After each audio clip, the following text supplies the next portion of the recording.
no way this just happened. The goddamn Cleveland Cavaliers traded for Donovan Mitchell. I thought he was a Knick. Knicks fans thought he was a Knick. Bro, Knicks fans thought they had Zion Williamson and ended up with just fucking Julius Randle, RJ Barrett, barely, and fucking Jalen Brunson. What the actual heck happened?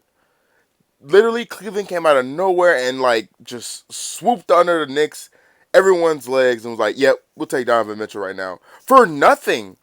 Lauri Markkanen, okay, good player, but I mean, not better than Donovan Mitchell at all.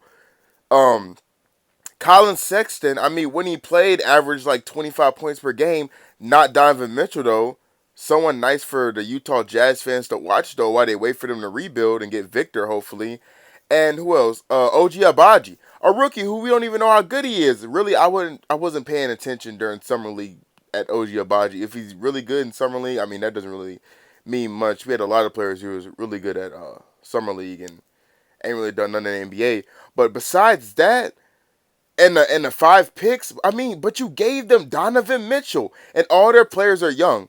I don't give a two fumbling fucks about a 2029 pick when my best player in Evan Mobley, who I believe will be the best player on the Cavs, is like goddamn 22 or 20, not even 22. He's like 21 or 20, if that. He's uber young. I might be wrong. He might be 19. I really don't know, but I know he was young going into the NBA. And he has Anthony Davis potential, I truly believe. And then Darius Garland, who's like 22. And then if Donovan Mitchell is your oldest player right now, who's like going to be starting maybe, like besides maybe, it depends on who they start. If they start what's his face, Caris LeVert or can't think of his name right now, but you know I'll think of it like in 2.5 seconds. But anyways, I'm like, oh my gosh, they literally just traded a bunch of players and a bunch of late picks for Donovan Mitchell. And that makes me think, why didn't the Utah Jazz pick the RJ Barrett first round pick Emmanuel Quickly trade? That is such a better value for a player that they're giving up in Donovan Mitchell. I don't know. Utah Jazz took like a C plus in this trade for me.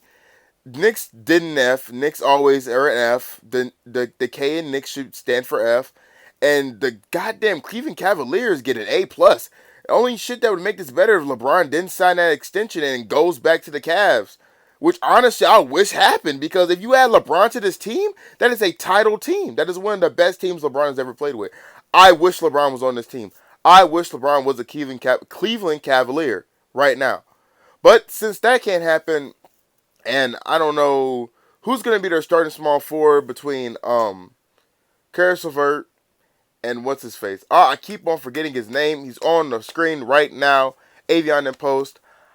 I don't want neither one of them to be my starting small forward is what I'm trying to say. So, with that being, I have this trade that will land them Cam Reddish. And I know what y'all talking about. Like, Cam Reddish, just Cam Reddish. Y'all probably say more than just Cam Reddish. But I think that Cam Reddish would be a great 3-and-D wing to put around this new Cleveland Cavaliers. I'm just going to say the Cavs, because Cleveland Cavaliers is like a handful or a mouthful to say. Pause. I'm just going to say the Cavs. So Cam Reddish on this Cavs team to be like a nice 3-and-D wing and like hopefully really unlock his potential would be way better than having Caris LeVert on there, because right now Caris LeVert is a player that you want on your team until you have him on your team, and at that point you realize that he's like the number one shot taker most of the time, that like he's going to be taking most of the shots and you don't want him to.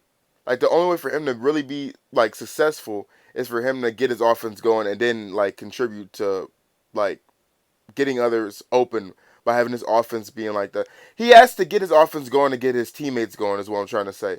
So I don't know if I really want that next to like Darius Garland and Darius Garland and Donovan Mitchell. You know, it's crazy. I don't want that near them because they had to get their offense going.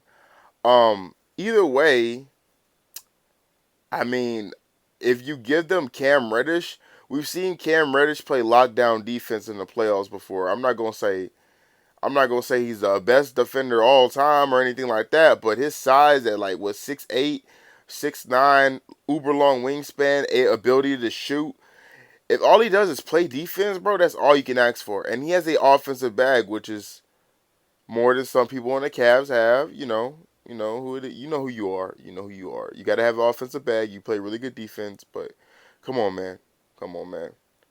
But anyways, we also have the New York Knicks getting Caris LeVert and getting off of that Evan Fournier contract, which I believe will be really beneficial to them because you get off the major contract in Evan Fournier, you get Caris LeVert who's like Evan, but younger and better in my opinion right now. Even though he's not someone I think the Cavs should really have starting at their small forward right now.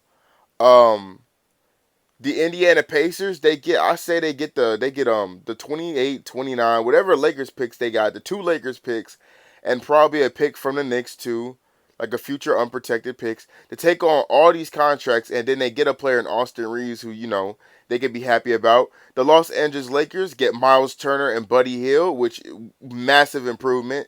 You end up having Patrick Beverly, Buddy Hield, Myles Turner, LeBron James, and Anthony Davis as your starting five. That's a title team, honestly. Like I said, Cavs get Cam Reddish, and New York Knicks, stay with Caris LeVert. I believe everybody in this trade really wins. I don't really see someone who's like not getting what they're valued. You might want to say the Pacers, but I mean the Pacers get all three of those picks, and the Lakers, just because I think they're good now, don't mean I think they're going to be good for long. Especially during 2028 and 2029, and then the New York Knicks might not be good even after this trade. Honestly, I don't know what much more they can do, really, as a franchise besides sell the team or something like that. But I mean, if they give them the Pacers a pick, I mean, Pacers should be happy. They get three future first round picks from teams that don't have the brightest future. So you make them good right now, but how much longer does Buddy Hill have and Myles Turner have? Who knows if they still be Lakers by 2 years by now? And New York Knicks, I mean, they don't really look like they're going in any good direction. Cavs, I believe, is a winner in here because they get a player in Cam Reddish whose potential hasn't really been unlocked. You know, he's been in Atlanta, didn't get too much opportunity in Atlanta, and definitely didn't get any opportunity in New York Knicks. So now you give him to the Cavs, and then the Cavs have a nice 3D wing to put around their new core, and that core is going to be crazy. If they get somebody like Cam Reddish, or someone who I also want them to see get Harrison Barnes. I don't know how you do it. I don't know. I was trying to go on a trade finder, trade machine for a little bit. See how they get Harrison Barnes on that team. If they can get Harrison, I'm showing them right now. Harrison Barnes or Cam Reddish on this team, they are like title contenders. I'm telling you. If not, they're title-ish contenders. Like they can make it to the Eastern Conference Finals. But if they get a Harrison Barnes or Cam Reddish with his potential like unleashed, like he's Gohan, bro. I'm telling you, like Cam Reddish, if he's playing lockdown D and then shooting an open three, and if he can shoot the open three better than like Caris LeVert or someone like Isaac Okoro who can't really shoot the open three or really have any offensive bag, so that is already better than what you're getting right there. Don't trade Isaac Okoro because if he does get that bag, I mean, you want to keep him. Like I said, trade Caris LeVert. Try to get someone like Cam Reddish, Harrison Barnes.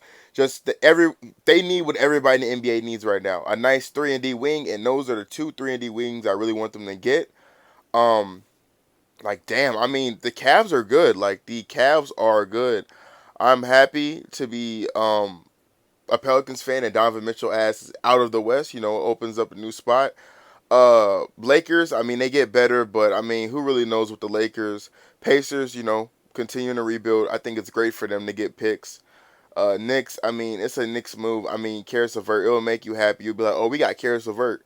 Someone for the New York Knicks fans to get happy about because, I mean, they need to be happy sometimes.